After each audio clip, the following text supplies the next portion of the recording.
এই 15 মাসের মধ্যে অসংখ্য মাজার ভাঙা হয়েছে। আমি জীবনে কোনোদিন শুনি নাই কোনো একটা কবরের থেকে একটা লোককে নামায় না আগুন ধরায় দেওয়া হয়েছে, সেটা আবার ঘোষণা দিয়া। এবং আপনি নিজেও জানেন যে এরকম অসংখ্য ঘটনা ঘটছে যেগুলি নিয়ে আসলে আমরা প্রাউড না। এটা তো শুধু আসলে এটা তো আসলে হিন্দু না, এটা তো মুসলমান না। আমি বলি শুধু মাজারের ঘটনাগুলো লাগাতার ঘটে গেছে, ব্যাপারটা এরকম না।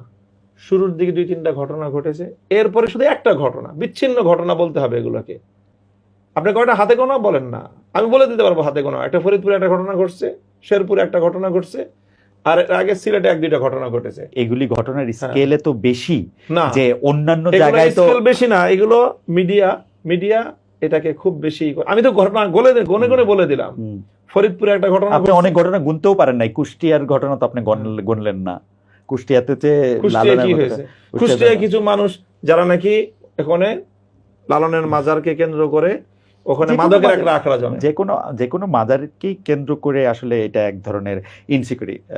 মামুন ভাই, আপনি এটা আরো বেশি জানেন, কারণ আপনার কাছে অনেকে আসছে যে মানে অনেক বেশি ইনসিকিউর মানুষ ফিল করছে। কিন্তু এই মাজার, এই মন্দির, এই বাউল মন্দিরেরটা এটা বললে আমি মানবো না। তো মানবে না, কারণ মন্দিরের লোকেরা সবচেয়ে বেশি সিকিউরিটি ফিল করেছে এই সময়টায় অনেক ক্ষেত্রে। কারণ আমাদের দেশে আমি যদি রথযাত্রার কথা বলি, টোটালি আমাদের দেশে হিন্দু নিপীড়নের যে ঘটনাগুলো 99% হলো সাবোটাজ।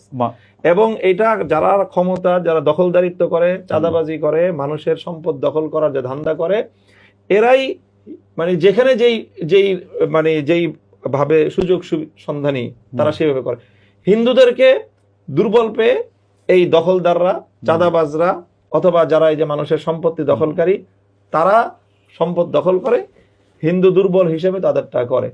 যারা ইসলামী, যে কোনো ইসলামের যেই কোনো আপনার ফিলোসফিরই হোক না কেন, যে কোনো থরজার অনুসরণ, ইভেন আহলে হাদিস হোক, সুন্নি হোক, বেরলভী হোক, অথবা আমরা দেওবন্দি হই, অথবা আপনার জামাত ইসলাম হোক, এই ব্যাপারে আমাদের সকলের আমি অভিন্ন অবস্থানই দেখেছি যে সংখ্যালঘুদের অধিকারের ব্যাপারে আমরা সব এই ব্যাপারে খুব সোচ্চার আমরা।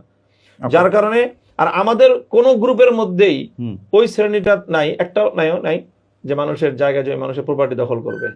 মানুষের প্রপার্টি যারা দখল করে তারা মূলত বাংলাদেশের প্রতিষ্ঠিত রাজনীতি করে। কিন্তু তারে ধর্মকর্ম করতে, মানে আমি ধরেন দু একটা উদাহরণ দিতে এরকম দিই যে এবার এই 15 মাসের মধ্যে যে কয়টা হিন্দুদের তো অনেক রকম উৎসব আছে, সেই উৎসবগুলির সময় কমাইতে বলা হয়েছে কিনা, তাদের আসলে ঢাকের শব্দ যাতে একটা নির্দিষ্ট দূরত্বে না যায় সেগুলি বলা হয়েছে কিনা আপনার কাছে?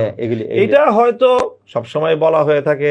কখনো তারা মসজিদ আর মন্দির যখন কাছাকাছি, তারাবির নামাজ চলতেছে, ঠিক একই সময়ে জুমার নামাজ চলতেছে, একই সময়ে রথযাত্রা, সেই সময়গুলো এমন কোন অপ্রীতিকর ঘটনা বাংলাদেশে ঘটার কোনো সুযোগ নাই। কারণ হিন্দুরা দুর্বল, ওরা তো আর অপ্রীতিকর ঘটনা ঘটতে পারবে না, ভয়ে চুপসে গেছে কিনা এরকম কোন আপনি বলেন যে নামাজের কারণে অথবা মসজিদের কারণে তারা তাদের ধর্মীয় উৎসব উদযাপন করতে পারেনি, এমন কোনো ঘটনা ঘটেনি।